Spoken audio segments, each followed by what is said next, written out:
के लिए नियम की बड़ी आवश्यकता। हाँ, बड़े नियम की आवश्यकता है। तो जैसे प्रातः काल से सायंकाल तक की हर व्यक्ति की अपनी एक दिनचर्या होनी चाहिए। ऐसा नहीं कि आज हम 4 बजे उठे, कल 7 बजे उठे, पर फिर मन को आप कंट्रोल नहीं कर पाएंगे। मन के लिए एक दिनचर्या होनी चाहिए कि हमको 10 बजे सोना है, 4 बजे उठ जाना है। तो फिर 4 से 4:15 नहीं होना चाहिए, 4 बजे उठ जाना, ऐसा नियम बना ले। और उठ करके हमको थोड़ी देर नाम जप करना है, थोड़ी देर हमें वाणी जी का गायन करना है, थोड़ी देर हमें ध्यान, एक अपनी दिनचर्या। फिर हम अपने संसार के कार्य के नियम, जो संसार के कार्य हैं, उनको भी करते हुए भगवान को समर्पित करें। जैसे जो पद में है, जो आपको राष्ट्र सेवा मिली है, जो आपको समाज सेवा के पद मिले हैं, या आपको जो घर की सेवा के कार्य मिले हैं, उनमें बहुत धर्म पूर्वक आचरण होना चाहिए। अगर आप अधर्म आचरण करते हैं, अपने पद का दुरुपयोग करते हैं, तो आप सुबह जग करके थोड़ा माला चला लीजिए, फिर भी आपका कल्याण नहीं होगा।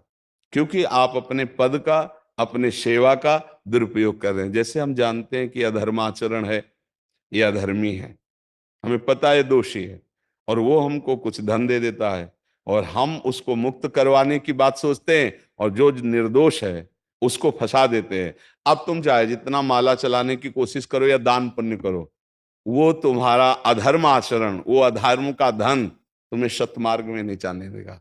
नियम लेना चाहिए कि जिस पद में है, जिस धर्म में है, जिस कर्तव्य में है, चाहे कुछ भी हो जाए, हम अपने कर्तव्य से विमुख नहीं होंगे। जितना जप महान है, उतने कर्तव्य महान है। दोनों बातें समझना है। जब माला फेरा और इसके बाद बेईमानी, अधर्माचरण, इनका कोई नियम नहीं है कि हमें कैसे चलना है, तो वो माला काम नहीं कर पाएगा। क्योंकि उसका तभी सत्य भाव माना जाएगा माला जपला, जब धर्माचरण है। धर्माचरण नियम से। बोले वो बड़े कट्टर नियम वाले हैं, उनको घूस नहीं, आप उनको भयभीत करके नहीं काम करवा सकते, प्रलोभन में काम नहीं करा सकते। ये हमारी गृहस्थी है ना, तो गृहस्थी के पालन के लिए धन चाहिए, और धन के लिए हम धर्म को आगे रखें, धन को नहीं। धर्म को, हमारा कर्तव्य क्या, प्रायः जैसे पूज्य बाबा ने कहा, आज हमारे देश में बहुत दुर्दशा हो रही है। दुर्दशा हो रही, क्यों? क्योंकि सब अपनी जगह से गलत हो रहे हैं।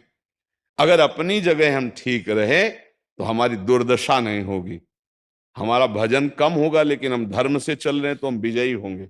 हम भगवान को प्रसन्न कर सकते हैं, क्योंकि हमें जो कार्य मिला है वो भगवान का ही कार्य, सृष्टि भगवान का कार्य। जैसे नए बच्चे कुछ वकालत पढ़ रहे थे, तो यहाँ के प्रश्न किया था कि हम जानते हैं कि वो दोषी नहीं है, हम जानते हैं कि वो दोषी है, पर दोषी हमें पैसा दे रहा है, तो हम वकालत पढ़ी इसीलिए, हम उसको जिताएंगे, तो ये क्या कोई पाप है? तो उनका खुला पाप है। बोले नहीं, हमारी कोई ऐसा कंपनी दो, ऐसा कुछ बोले कि हमारी कंपनी को ये सिखाया जाता है, तो हमको तो ये करना ही होगा, अगर नहीं करेंगे तो हमारी वकालत का मतलब क्या रहा? तो नहीं, वकालत का मतलब अधर्मी को मुक्त करवाना नहीं है। वकालत का मतलब अधर्मी के सबूत एकत्रित करके उसको दंड दिलवाना है, और धर्मात्मा को मुक्त करवाना है। अब इसके लिए आपके पास अर्थव्यवस्था अगर कमजोर भी है, तो धर्म व्यवस्था आपकी पूरी है। धर्म व्यवस्था ठीक है तो परिवार स्वस्थ रहेगा, सुखी रहेगा, भगवान आप पर प्रसन्न रहेंगे। अच्छा, फिर हमने तर्क रखा कि जैसे आपकी बहन के साथ कोई गलत व्यवहार करे, वो आपको पता है, और वो आपको 10 लाख रुपया घूस दे, तो क्या आप उसका पक्ष लेंगे? नहीं। तो फिर दूसरी बहन के साथ किया है। अब यहां विचार करना है ना, अपने भाई का अगर कत्ल किए हो, मुझे पता हो कि ये दोषी है, तो क्या हम पैसे से उसको मुक्त करने देंगे? लगेगा कि जान की बाजी लगा देंगे, और तुम्हें हम, ऐसे ही एक गरीब आदमी की किसी ने हत्या की है, तो आपका पक्ष बनता है। पर यह ज्ञान कहां मिलेगा? बिना अध्यात्म के ये ज्ञान तो मिलेगा नहीं। ज्ञान तो इस बात का मिला कि कैसे पैसा कमाया जाए। अच्छा, वो पैसा यदि अधर्म से आया है तो आपकी दुर्दशा कर देगा, आपकी बुद्धि भ्रष्ट कर देगा। तो जो बाबा कह रहे हैं कि आज हमारे समाज की बड़ी दुर्दशा हो रही, उसका कारण यही है कि हमें अध्यात्म का ज्ञान नहीं, हमें धर्म का ज्ञान नहीं, और बड़ी बड़ी गलतियां हो जाती है। बिल्कुल पता है आदमी निर्दोष है, और हम धन के प्रभाव से उसको दंड दे देते हैं। वो दंडा भगवान जब आपको पलट कर देंगे तो आप सह नहीं पाओगे, उसका परिणाम बहुत बुरा होता है। तो इसलिए समाज को चाहिए अपने अपने कर्तव्य का पालन करते हुए एक नियमावली बना ले। जैसे कुछ दुकानों का नियम होता है कि वहां फिक्स रेट होता है, नहीं होता? वहां ये नहीं चलेगा कि कसम से कहते हैं कि तुम्हें हम अपना जान करके कि 100 रुपया मीटर ये मिला है, हम बिल्कुल मुनाफा नहीं ले रहे। नहीं, झूठ क्यों बोल रहे हो? दुकान खोले हो मुनाफा के लिए, झूठ क्यों बोल रहे हो? नहीं लेंगे मुनाफा, हम जितने का लाए हैं उससे मुनाफा लेंगे, पर 120 रुपया मीटर देंगे, कपड़ा बढ़िया है, नाप फिट है, इससे नीचे नहीं उतरेंगे, हमें सफाई देने की जरूरत नहीं है कि हम कसम खाते हैं या ऐसा। हम जानते हो ये बिजली है, ये दुकान है, नौकर लगे हैं, तो इसका मुनाफा लेने के लिए दुकान खोलें, कोई दान करने के लिए तो नहीं। तो सबको पता है मुनाफा लेगा, लेकिन एक फिक्स दाम, उसे 10-20 रुपया का मुनाफा लेकर के हम उसको बेच रहे हैं। लेकिन झूठ क्यों बोले? बोले झूठ के बिना धंधा नहीं चलता। नहीं, ऐसा नहीं है। अब असत्य बोलोगे तो उससे जो आपको मुनाफा मिलेगा वो आपकी बुद्धि भ्रष्ट करेगा, और सत्य है कि मुनाफा के लिए है वही चीज, और आप एक फिक्स रेट में दे रहे हैं, बढ़िया है। अब अगर आप कोई मिलावट करके भोजन सामग्री दे रहे हैं, आपको पता है, तो जो खाने वाले के हृदय में बैठे हुए भगवान है वो तुम्हारे जीवन में मिलावट कर देंगे, तुम्हारा जीवन महान दुखमय हो जाएगा। ये कहां समझा जाता है? एक आदमी सिंथेटिक दूध बना रहा है, उससे कहो ये अपने बच्चे को पिला, नहीं पिलाएगा। फिर ये दूसरे का बच्चा जब पिएगा तो उसकी हालत क्या होगी? दूसरे शरीर में जाएगा तो हालत क्या होगी? वो केवल धन की बुद्धि रख रहा है। एक आदमी घी में केमिकल मिला रहा है, एक ऐसे अभक्ष पदार्थ मिला है, वो स्वयं नहीं खाएगा, लेकिन वो होटलों में भेजा जाएगा, हजारों लाखों लोग खाएंगे, बीमारी बढ़ेगी, उसको रुपया से मतलब है। ये चीज, ये दुर्दशा हर जगह धर्म का ज्ञान न होने के कारण फैल रही, नहीं फैल रही। एक मरीज बीमार है, असली दवाओं में पैसे ज्यादा है, नकली दवा लेकर के असली के दाम में बेच देना, उसको बिल्कुल फायदा ना होना। लेकिन परमात्मा देख रहा है, तुम जानते हो नकली दवा है, वो तो नहीं जानता बेचारा, ज्यादा पढ़े लिखे नहीं, किसान आदमी गांव का आया है, तुमने दे दिया और उसने पैसा दिया असली के। अब वो पैसा तुम्हारी बुद्धि भ्रष्ट करेगा, तुम्हारे परिवार में कलह पैदा करेगा और तुम्हारा पतन कर देगा।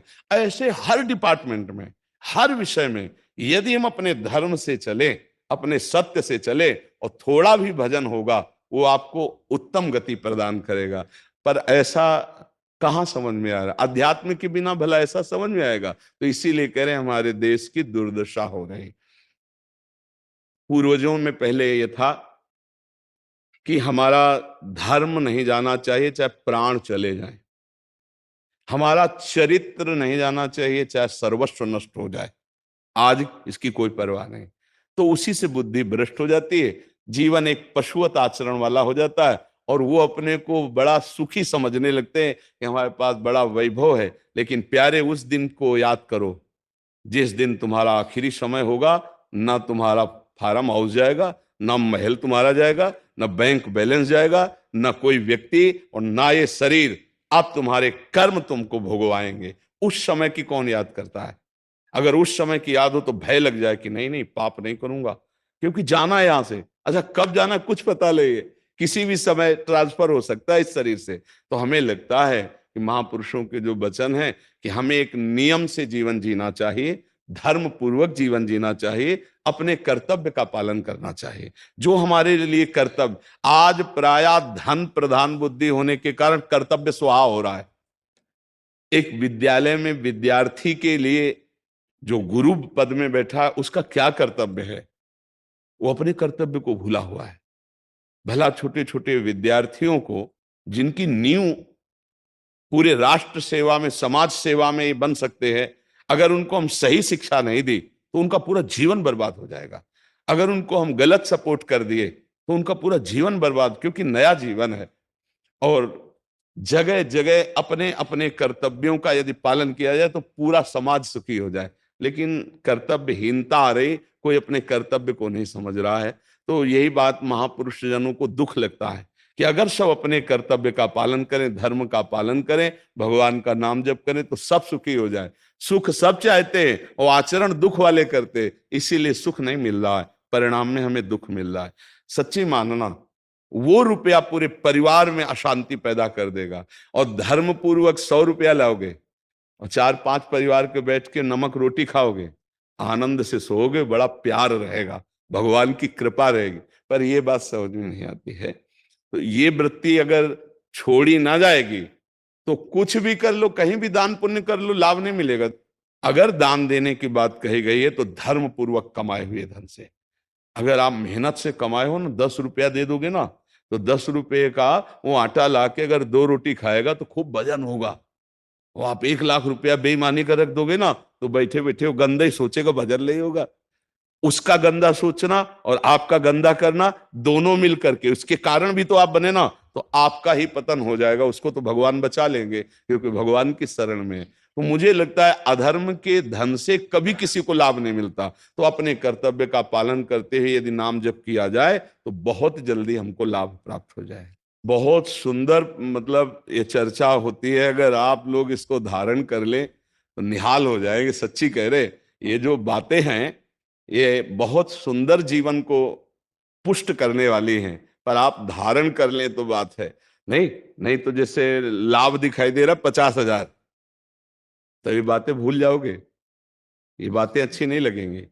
हे यार, बहुत बढ़िया काम घर में आएगा, पर हमारी ये बात ध्यान रखना, वो 50,000 घर में अशांति पैदा कर देगा। सच्ची मानना, आप धर्म से चलना, धर्म से चलोगे तो भगवान तुम्हारी रक्षा में रहेंगे। अधर्माचरण, देखो कैसी कैसी घटनाएं होती हैं। बढ़िया कार है, फिल्मी गाना लगाए चल रहे हैं, और वो एक्सीडेंट हुआ, आग लग गई, बाहर निकल ही नहीं पाए, वो अंदर ही जल गए। क्या हुआ? ये करोड़ों रुपए की कार भूंज दिया तुमको अंदर ही बैठाल के, धू धू करके आग लग गई, अंदर जल। ऐसे जलना चाहते हो या भगवान के आनंद में चिंतन करके शरीर छोटे हो फिर दाह संस्कार हो ऐसे कि सब लोग भगवान के नाम का कीर्तन करते ही जा रहे, फिर आपका अंतिम संस्कार वहां जीवित जल गए? क्या हो सकता है? एक एक पल तुम्हारे कर्म का हिसाब होगा, एक एक सेकंड का। ऐसे कर्म करो कि हमारा अच्छा हिसाब हो, बुरा हिसाब। ये मत समझो कोई देख नहीं रहा, वो देख रहा है जिसको हिसाब करना है, वो देख रहा है। उसके लिए कोई वकील या किसी सबूत की जरूरत नहीं होती, वो सर्वांतर्यामी आपके अंदर बैठे ही देख रहा है। तो सदैव जैसे सत्संग सुन रहे हैं, तो अगर हाथ जोड़ के प्रार्थना है, थोड़ी भी बात मान लोगे तो आप सच्चे सुख के मार्ग में चलने लगोगे। नहीं तो भाई बहुत गंदी हवा चल रही है, माया की बहुत गंदगी ऐसी फैल रही, कलिकाल है ना, कि ये बातें किसी को पसंद नहीं आती। वो बात बताओ कि हम कितना रुपया कमा ले, कैसे कितने भोग भोग ले, और वो अध्यात्म में नहीं है। आपको सच धोखे में मत रहना, अध्यात्म में है। जितना आप धर्म से चलोगे उतना सुखी होगे, और लोक में है जितना धन मिल जाएगा उतना सुखी माना जाएगा। लेकिन वो सुख नहीं है, वो चंद मिनट के लिए हाइलोजन की तरह जलेगा, फ्यूज हो जाएगा। और धर्मात्मा दीपक की तरह जलेगा, पर बहुत काल तक चलता रहेगा। इन बातों का चिंतन कीजिए, खूब नाम जप कीजिए और भगवान के भरोसे